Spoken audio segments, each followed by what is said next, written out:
अजा एकादशी व्रत कथा। पौराणिक काल में भगवान श्री राम के वंश में अयोध्या नगरी में एक चक्रवर्ती राजा हरिश्चंद्र नाम के एक राजा हुआ करते थे। राजा अपनी सत्यनिष्ठा और ईमानदारी के लिए प्रसिद्ध थे।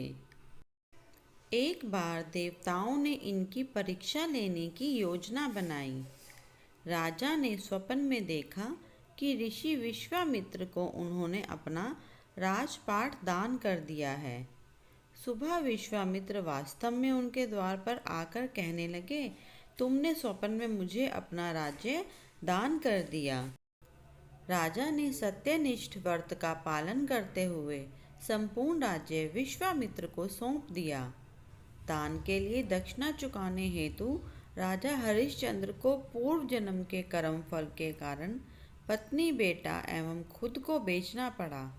हरिश्चंद्र को एक डोम ने खरीद लिया जो शमशान भूमि में लोगों के दाह संस्कार का काम करवाता था।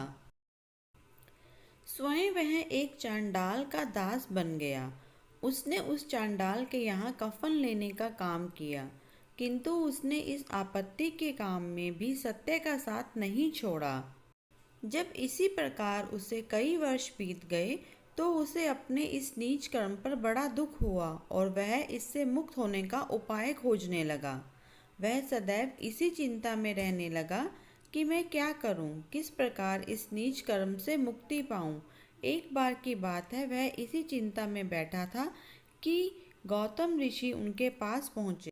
हरिश्चंद्र ने उन्हें प्रणाम किया और अपनी दुख भरी कथा सुनाने लगे। राजा हरिश्चंद्र की दुख भरी कहानी सुनकर महर्षि गौतम भी अत्यंत दुखी हुए और उन्होंने राजा से कहा, हे राजन, भादो माह के कृष्ण पक्ष की एकादशी का नाम अजा है। तुम उस एकादशी का विधान पूर्वक व्रत करो तथा रात्रि को जागरण करो, इससे तुम्हारे सभी पाप नष्ट हो जाएंगे। महर्षि गौतम इतना कहकर आलोप हो गए। अजा नाम की एकादशी आने पर राजा हरिश्चंद्र ने महर्षि के कहे अनुसार विधान पूर्वक उपवास तथा रात्रि जागरण किया। इस व्रत के प्रभाव से राजा के सभी पाप नष्ट हो गए। उस समय स्वर्ग में नगाड़े बजने लगे तथा पुष्पों की वर्षा होने लगी। उन्होंने अपने सामने ब्रह्मा, विष्णु, महेश तथा देवेंद्र आदि देवताओं को खड़ा पाया। उन्होंने अपने मृतक पुत्र को जीवित तथा अपनी पत्नी को राजसी वस्त्र तथा आभूषणों से परिपूर्ण देखा। व्रत के प्रभाव से राजा को पुण्य अपने राज्य की प्राप्ति हुई।